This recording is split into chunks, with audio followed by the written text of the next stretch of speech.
All right, now let's give you some analysis on this. And for more on the Madlanga Commission, we are now joined by Professor Dumisani Mabunda from Unisa's Department of Police Practice. And Professor, thank you so much for your time this evening here in SABC News. Let's start off here. What do you make of course, Julius Mkhwanazi's testimony today, particularly when he touches on his relationship with Vusumuzi Matlala, going as far as describing it as a brother-like relationship? Yeah, thank you, Mbali, and greetings to the viewers. We have seen since he started testifying that most of the answers are forced. Fortunately, the commissioners have got a way of probing, but it appears that at some stage it is difficult to get an answer in a form of a yes or no. But at the end of this questioning, we eventually hear him answering directly. I suppose that he's finding it very difficult, like most other witnesses, to hide the truth. You can't try to hide behind your finger. On a serious note, you see how he continuously drinks water. That shows that he's battling to try and hide certain things, but fortunately, the commissioners are having skills to probe him until they get the expected answer.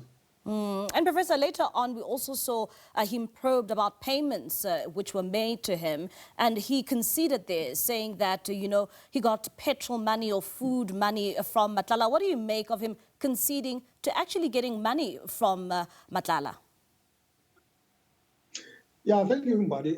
If you come to a situation where officers make it a habit to accept small amounts, they are putting themselves in a very difficult situation where the person that is offering them whatever assistance will be expecting a favor. And especially when you look at the high-ranking officers getting into that situation. Yes, we can accept the junior officers in the street. We know that they often ask for cold drink money, as we call it in township lingo. But when you hear senior officers entangling themselves in corrupt activities, it's a serious concern. Particularly when you look at someone of a very senior nature within the Ekurhuleni department who has a lot of influence. When somebody admits to taking money from somebody like Vusumuzi Matlala, now that we've seen this being conceded to, what actions can be taken against Julius Mkhwanazi, even though we know right now he is suspended? Yeah, it's up to the municipality, the EMPD, to consider what action they will take after the witness presentation at this commission. And also, the Madlanga Committee or Commission will make recommendations, not based on one witness, but we know that in the next 2 weeks or so, they will issue a preliminary report to the president. Hopefully, we will be able to see a direction in which this commission is heading, including the evidence that was provided at the ad hoc committee. We know that that committee will not be issuing a preliminary report, but we're hoping that this one will at least guide us in the direction that we are taking. And Prof, from your experience, when you characterize the testimony of course, Julius Mkhwanazi, how would you characterize his testimony overall? Yeah, for me, it's not convincing without looking down on other people, but at some stage, he finds it very difficult to express himself. This begs a question, how certain individuals get into strategic positions, not only in the EMPD, but this indicates that in other areas, we don't get the best of candidates. It depends on how many people you are connected with at the high positions.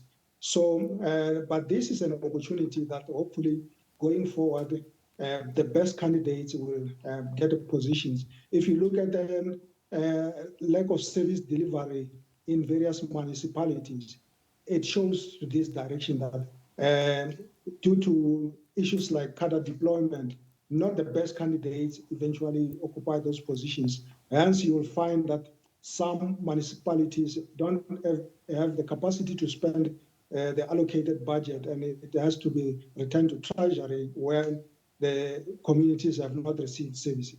And Prof, before I let you go, we also saw the Police Minister, Senzo Mkhunu, also returning to the Commission for day 2. When you look at his testimony, he was quizzed again about the political killings task team and the disbandment of the political killings task team. What would you say stood out for you from his testimony today?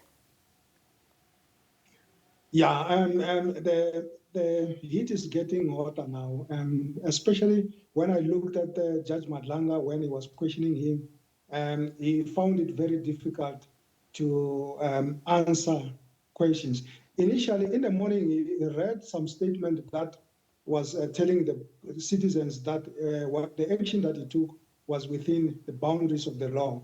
But we waited until the judge started questioning him. For example, he asked him, at what point did you focus or discuss the issue of establishing the PKTT? He couldn't answer that. And there are a lot of questions that, like who would be the right person to discuss such issue with? And he couldn't find the answers. And as we know, the ministers, they are sometimes economical with the truth. For the simple answer, they will make a statement and then the judge had to stop him. We are waiting for the other commissioners tomorrow, how they are going to continue asking him. But I think the minister is in a difficult situation to try and justify the action that was taken. All right, Professor, thank you so much for your time and for that insight. That's Professor Dumisani Mabunda from Unisa's Department of Police Practice, giving us his insight there when it comes to what took place today at the Madlanga Commission. Of course, Julius Mkhwanazi back on the stand, as well as the Police Minister back for his day 2 of testimony at the Madlanga Commission. Let's take a quick ad break. We'll have more news for you when we return. Stay with us.